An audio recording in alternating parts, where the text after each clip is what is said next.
Bayangkan ini, seorang nenek bernama Bu Sari, usianya 70 tahun. Belakangan ini, setiap bangun dari tidur atau menoleh dengan cepat, beliau merasa dunia seperti berputar. Bukan hanya pusing biasa, tapi benar-benar seperti naik komedi putar yang tak terkendali. Ternyata, ini adalah vertigo, dan ini sering terjadi pada orang seusianya.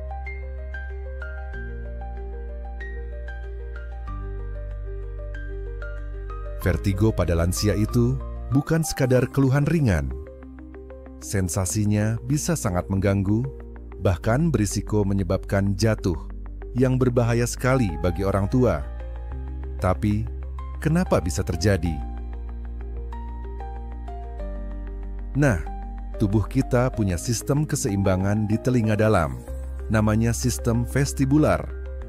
Seiring bertambahnya usia, sistem ini jadi kurang efektif. Disinilah akar masalahnya mulai muncul. Salah satu penyebab yang paling umum adalah BPPV atau Benign Paroxysmal Positional Vertigo.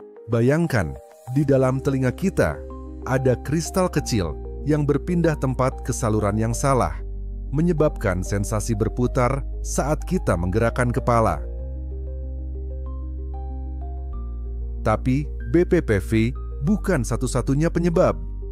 Ada juga penyakit Meniere yang disebabkan oleh penumpukan cairan di telinga dalam, lalu ada gangguan saraf seperti stroke, atau bahkan kondisi seperti diabetes dan hipertensi yang memperburuk sirkulasi ke otak dan telinga. Yang menarik, gaya hidup juga berperan besar. Merokok, kurang tidur, stres, atau konsumsi alkohol bisa memperburuk gejala vertigo. Maka dari itu, tidak heran kalau dokter akan menanyakan pola hidup dan kebiasaan sehari-hari pasien lansia yang mengalami vertigo. Bagaimana cara mendiagnosisnya? Biasanya, dokter akan memulai dengan wawancara, menanyakan kapan vertigo muncul, berapa lama, dan apa pemicunya.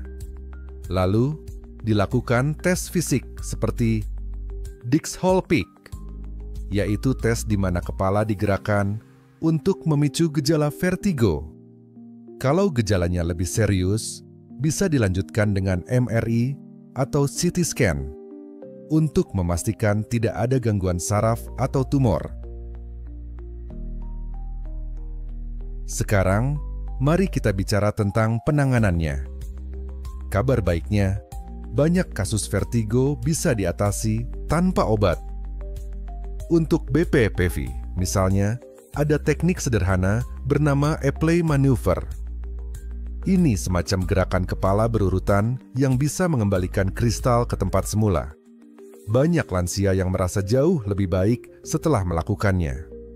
Kalau vertigo disebabkan oleh kondisi seperti Meniere atau infeksi, barulah dokter bisa memberikan obat, biasanya antihistamin atau obat penenang vestibular. Namun, penting juga untuk tidak bergantung terus-menerus pada obat.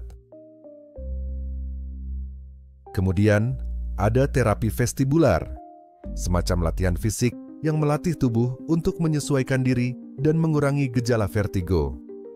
Terapi ini sangat efektif dalam jangka panjang, terutama untuk lansia yang mengalami vertigo berulang. Tapi, tentu saja, penanganan medis harus disertai dengan perubahan gaya hidup. Lansia dianjurkan menghindari posisi kepala tertentu, tidur cukup, minum air putih yang cukup, serta mengurangi stres. Bahkan, ada yang menyarankan senam vertigo, latihan ringan yang dilakukan secara rutin untuk membantu keseimbangan. Dan yang paling penting dari semuanya, pendampingan keluarga. Lansia yang mengalami vertigo bisa merasa cemas, takut jatuh, dan menarik diri dari aktivitas sosial. Disinilah peran keluarga sangat penting, memberi dukungan, menemani ke dokter, dan membantu mereka tetap aktif serta percaya diri. Jadi, kalau kamu punya orang tua atau kakek nenek yang sering merasa pusing berputar, jangan anggap remeh. Ajak bicara, bantu mereka periksa ke dokter, dan cari tahu penyebab pastinya. Karena dengan penanganan yang tepat, vertigo bisa dikendalikan, dan lansia tetap bisa menjalani hari-hari mereka dengan nyaman dan aman. Nah, sekarang giliran kamu. Dari semua info tadi, apa satu hal yang paling menarik untuk kamu coba? Tulis di komentar dan bagikan pengalamanmu.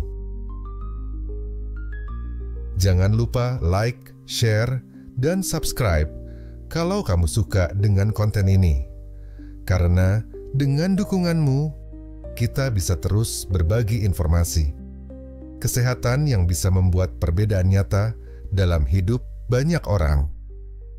Terima kasih sudah menonton, dan sampai jumpa di video selanjutnya.